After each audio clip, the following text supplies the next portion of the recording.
Okay. Hey, it's Alex Williams, founder and editor-in-chief of the New Stack, and I'm here at the PagerDuty Summit in San Francisco, California, and lucky to be joined today by two of the main people at gosh, now here I am. Are we live? Yeah.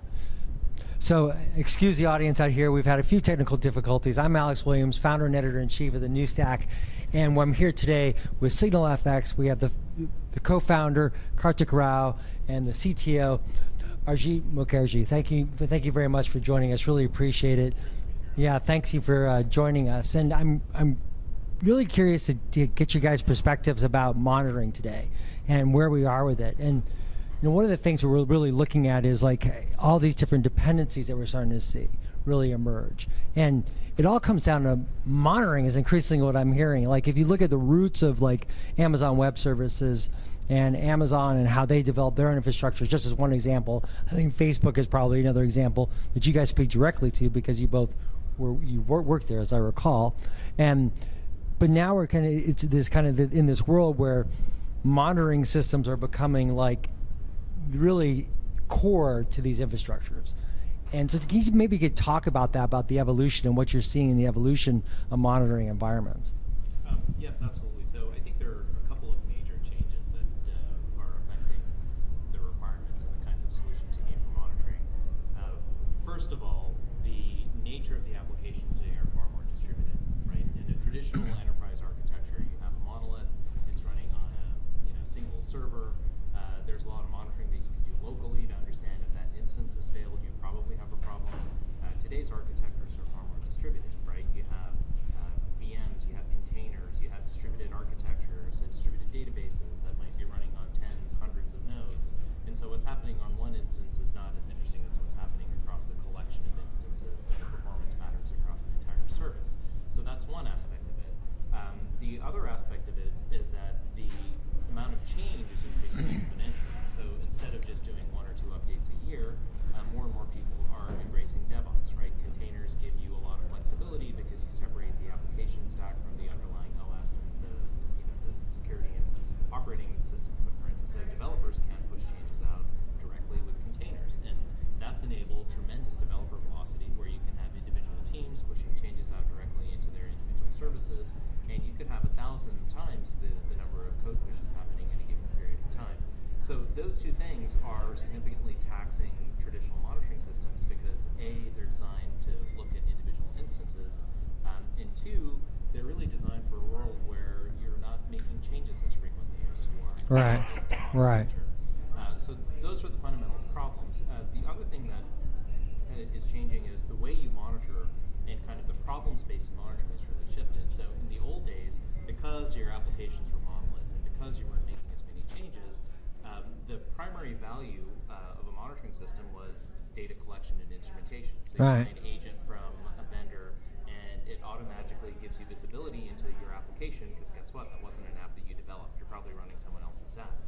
In today's world, more and more people are running an open source stack, or they're running a stack that they built themselves. Right. So it's a lot easier to collect the data that you care about.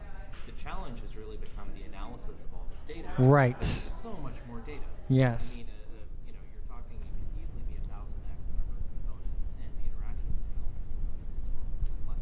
So we like to say that monitoring has really turned into an analytics problem. If you don't have a more progressive approach to collecting the data, doing real-time analysis on it, identifying the outliers, the patterns, you're really just going to drown in noise, and you're just going to get behind, and you won't be able to operationalize these new models. So when you think about those models and you think about the data from all these different sources, right?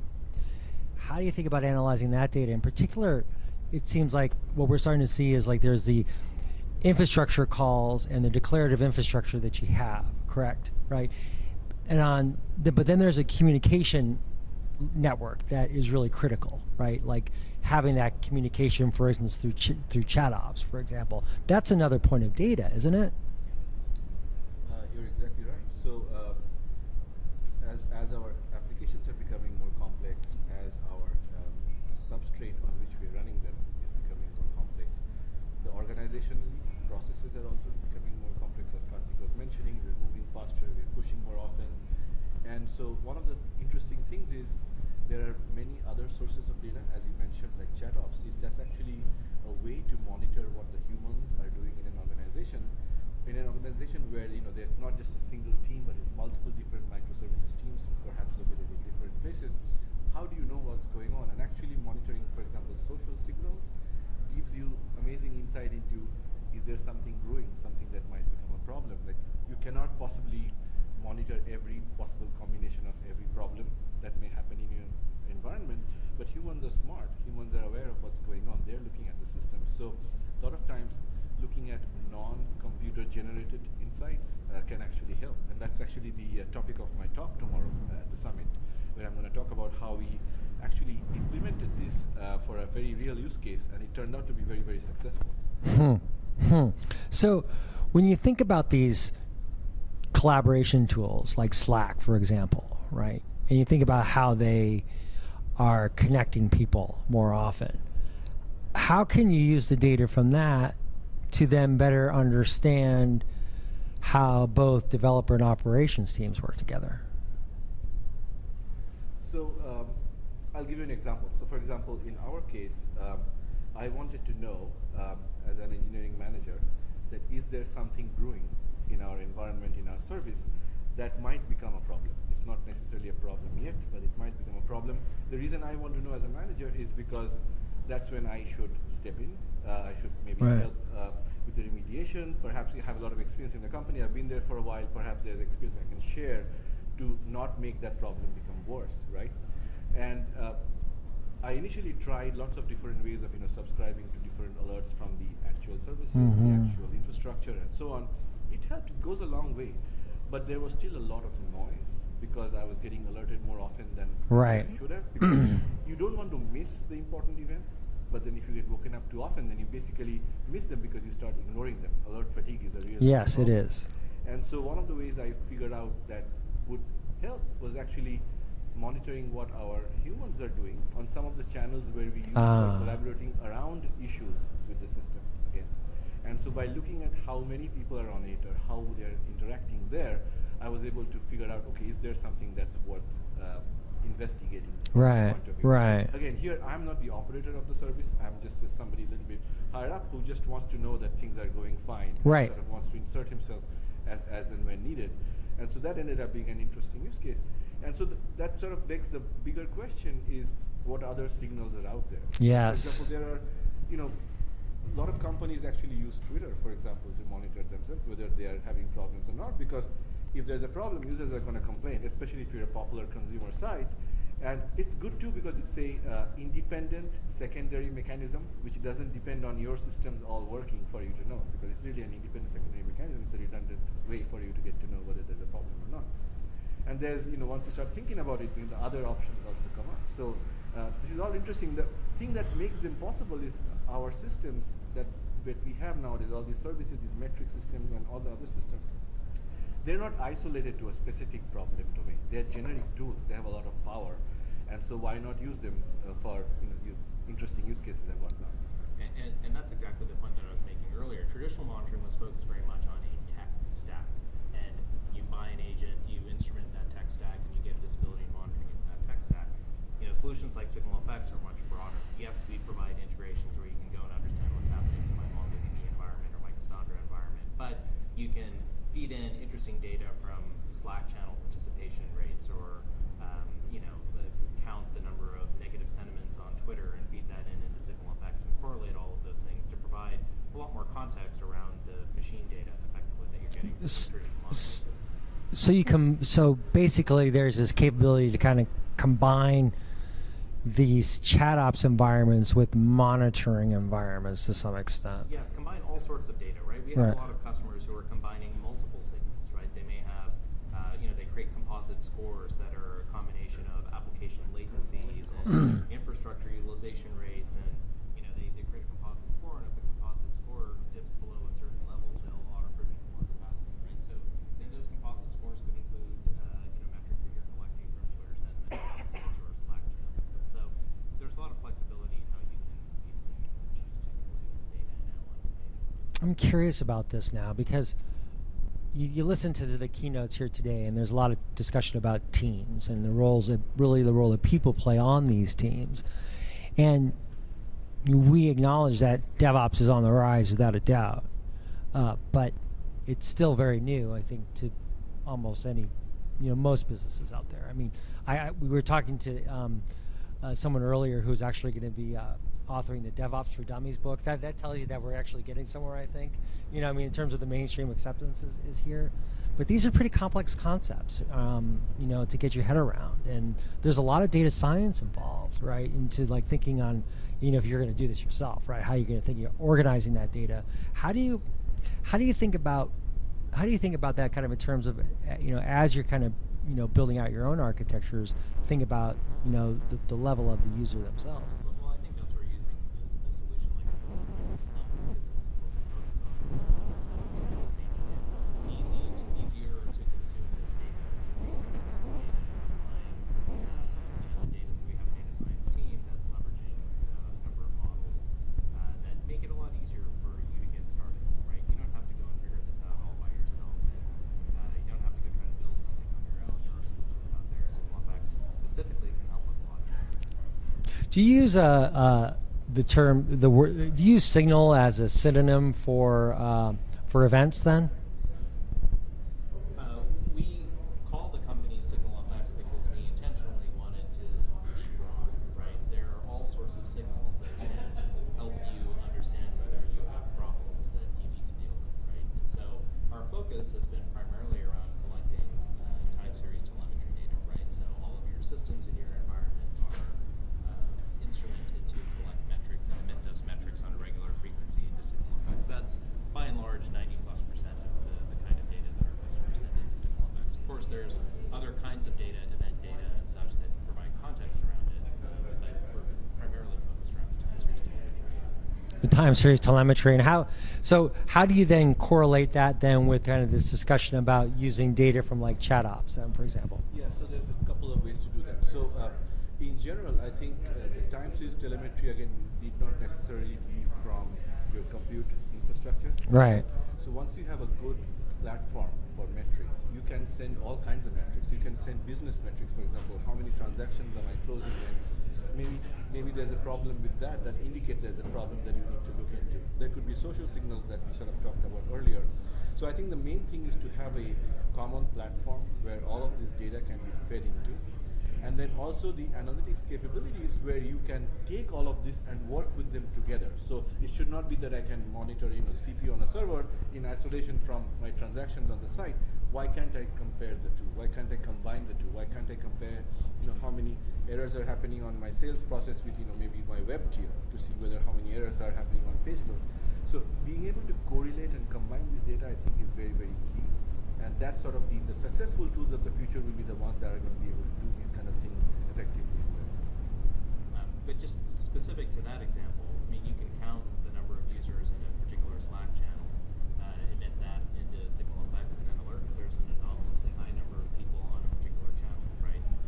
So that is there might be something going on, and you get and that provides some more context around other stuff. So your infrastructure metrics or your application metrics might not be, flagging any sorts of thresholds or alerts, but if you've got an unusually high number of people on Slack on a Sunday morning on an outage channel, then maybe something's going on that maybe you missed it. Maybe you didn't have the right instrumentation to catch that issue, but everyone's on Slack Sunday morning, the outage channel, maybe you should go pay attention. Exactly.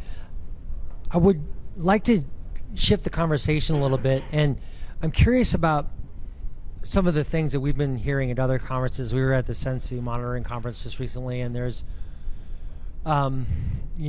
this concept of observability. And I think what you're speaking to and what you're speaking to speaks to this issue, to this topic of observability. What is your concept of observability? What does it mean? I'm just curious. What does it mean to you? What does that concept mean to you? Well, I think there's been a lot of debate in our industry of what's the right word to use here. I mean, I think ultimately the very important aspect of observability is you do want to instrument everything, right? The more visibility you can get into what's happening, the more context you can bring into your algorithms to determine is there something unusual or is something happening. So to me, observability is all about instrumenting everything in your environment, metrics, traces, event data, collecting all of that, having it at the level of specificity that is important to you. So if you care about understanding what is my performance by customer, to have all of that instrumented, right? So that is, and we agree that is critical to operate an application. The other side of the coin is once all that is instrumented, how do you interpret and analyze all of that, right? So the combination of the two, I mean, it's basically the problem is there's just a lot more data to deal with, and so your monitoring has to be more nuanced than it used to be 20 years ago, and you need better analytics around it. So that's how we think of the problem space. We're not predicting. Yeah, one thing I'll add too is that observability is also quite broad. Like right. The question of who are you asking the question to? For example, to an operations person, it may be that whether my server or my service instance is working properly. To a service owner, it's like, is my service? So you have different levels of it. Maybe Karthik, as the CEO of the company, he cares about whether SignalFx is up or not. He maybe not as interested in the details. So I think there's different levels of it too. So instrumentation gets you there, and then also analytics, so that you can abstract that data away to the right level, so to speak, to provide the answer to the person who's asking the question. So I think both of them are important, not only the gathering, but also the analysis of it afterward, right? So should the developer be responsible for building those applications that are observable, or should should they have the instrumentation already built in for them so they can build these Yes, that's actually what we see. Our more sophisticated advanced customers are building a lot of frameworks, and they've got centralized teams. You can call them visibility teams. Every team has a different name: visibility team, observability team, monitoring team. But they effectively build best practices around monitoring and observation, and they'll oftentimes build frameworks, libraries, and such that are deployed anytime a new service is instantiated within the company, and it makes it very easy to instrument the kinds of things that you care about without having to reinvent the wheel every single time. So the more sophisticated accounts have done that, and they make it very easy to drive consistent observability across the entire stack.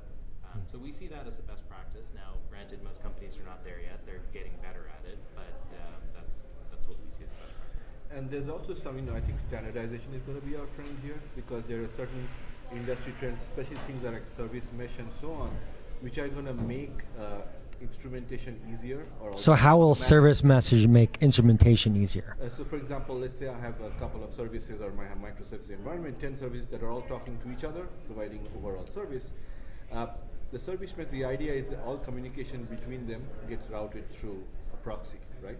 So now we have a proxy that knows every call that's going from service A to service B or service C.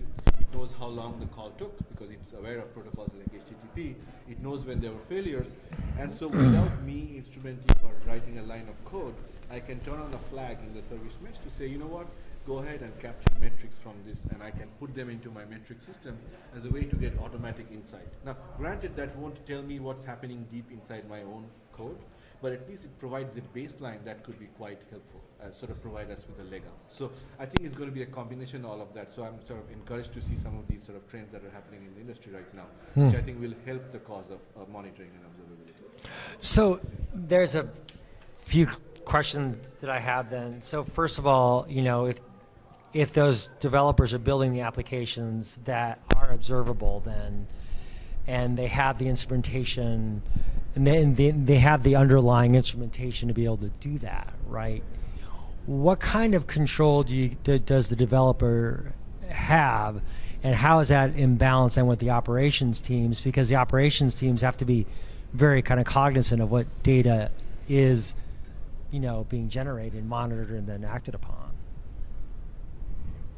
So actually, in the cases where the developers are instrumenting a lot of the code, they are also the operator. Yes, exactly. Okay, because yeah. There's a reason why they're incentivized to do all of Right. instrumentation is because they are the ones who have to monitor it. Yes. So in a way, that sort of short circuits the problem a little Yeah. bit, because the developer knows that for my service, these are the things that I think are important for me to monitor. It's not possible for an external like us to grok what that might be, but the developer does know. So by providing them with a platform where they can instrument it and then set up the appropriate monitoring and alerting for it, then the developer gets what they want, and then the same thing is replicated across the different teams and the different services. So is it then the hopeful intention then that will focus then the operator's role to some extent, the operations person's role to some extent, by being able to focus more on the physical layer, like that substrate that you speak of, right? That is exactly right, because I think these, with all the containers and Kubernetes and all the different orchestration frameworks that are out there, the clouds that we are running them on, we also need to monitor them. And I think the operations team, a lot of times what we find in sort of more cloud native companies is the operations team a lot of times will be embedded with the service team, in the sense that they're almost part of them. They're helping design the service initially. They are helping with telling them, like, this is how we must instrument it so that it's observable. And so they bring a lot of expertise in. So different models work. So in some of them, the operations team is embedded with the service team. In others, you could also have teams that are monitoring the core infrastructure separately from the application itself. So when you're thinking about feedback loops and between operators and developers teams, what are the types of, what are some of the, the foundations there that you have that are important? I'm thinking about those feedback loops between the developers and those operations teams who are working on that kind of that core infrastructure, and those developers who are responsible for the application development and deployment. Not necessarily the management, I think, but more the development and the deployment. A few, right? So for example, let's say you need to have a visibility across the top to bottom. In terms of, I have an application which has an instance that's running as a process, as a container, on a host, right? And so we need to understand what the correlation is between the physical and the app, so to speak. Because let's say when an operations person receives an alert from a specific hoster about something, they need to be able to figure out that, okay, this instance or this server being in trouble means I need to notify this application team. I need to know what application is running on it. So we need to sort of have the system, the monitoring system, be able to correlate between top to bottom. I think that's one thing that's very important. Horizontally is another one that's kind of important. How are my services relating to each other, which goes back to our original topic, like the service meshes and whatnot. Because this is how I understand sort of the blast radius, so to speak, what's going on. Right. And then using that to inform the right set of people. Not only is it useful for the feedback, but also for a root cause analysis point of view, because we need to, as a system, I think we are successful when we are able to short circuit the time it takes to resolve an issue, not just say that there was a problem. And that is we do by providing more context, more information to the operators when issues happen, so that they're able to go and pinpoint the problem quickly. That's fascinating, and it gets into kind of questions about what are those patterns that are being saved, what is the state really, in more container native architectures, like there's this question about, increasing questions about state and how you manage state. And when you're starting to think about all these different signals and stuff, you must have to start thinking about how do you start almost creating like these pattern blocks, so to speak, right? Where and so you can know that these are the patterns that we've recognized before, and we can use those to solve problems that we're facing. Yeah, we have several customers that are leveraging SignalFx to do precisely that, right? They've observed that certain patterns precede certain operational issues, and they've set up their monitoring to detect those patterns and automate certain remediations. So, that is the future of monitoring. Right, that is a few. So let's just conclude on that, the future of monitoring. So, what is your what's your vision of that? If we're talking more about pattern development. Absolutely, it's all about analytics, right? So it's automatically understanding the patterns of the data that are coming in, applying the right sorts of statistical models, machine learning principles on those to make it a lot more easy for a customer who maybe is not, or a user who's not out of the Facebook or Google to identify the patterns that matter, and then having the ability to automate the kinds of remediations that are necessary. And so that is more and more possible today because of the concepts like immutable infrastructure as code and the ability to automate remediation to basically close the loop in a way that everyone has wanted to do but hasn't been able to do. Any thoughts on your vision here, or on like in terms of pattern development and the thinking about operations and Yeah, I develop? think this is where sort of machine learning, artificial intelligence is going to make a dent on this. It's going to be exciting to watch it and also participate in this process as it's going on, because the macro thing is our environments are too complex for us to sort of manually do everything. At this point, the systems need to get more and more sophisticated. So that's definitely a trend that's going to happen, and we're excited to see where that takes us. Well, Arijit, thank you very much for joining us. Karthik, it's nice to see you again and have this conversation about monitoring in this new age and thinking about how we think about data from these unlikely sources, but also how we think more about the role of the developer and the role of operations teams as we're thinking about these patterns and how they continue to evolve. So thank you very much for your time.